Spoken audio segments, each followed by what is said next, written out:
অনেক দিন পর ডিম করব। বেশ বৃষ্টি হচ্ছে প্রতিদিন, সন্ধেবেলার দিকে তো বৃষ্টি হচ্ছে, কোনো দিন সকালেও হচ্ছে, তাই আজকে ডিম করব।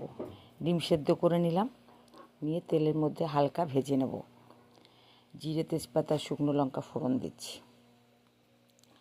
ডিমের ঝোল কে কে পছন্দ করো, ডিম কার কার ফেভারিট প্লিজ কমেন্ট করে জানাবে।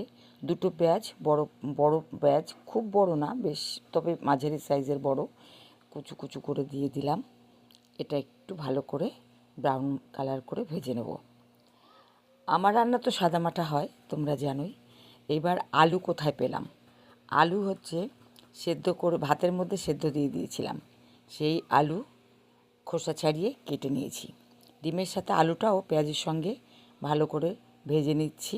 শুধু তাই নয়, মশলাপাতি সব দিয়ে ভেজে নেব।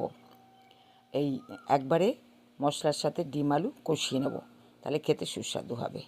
নুন, লঙ্কার গুঁড়ো আর হলুদের গুঁড়ো দিয়ে দিলাম।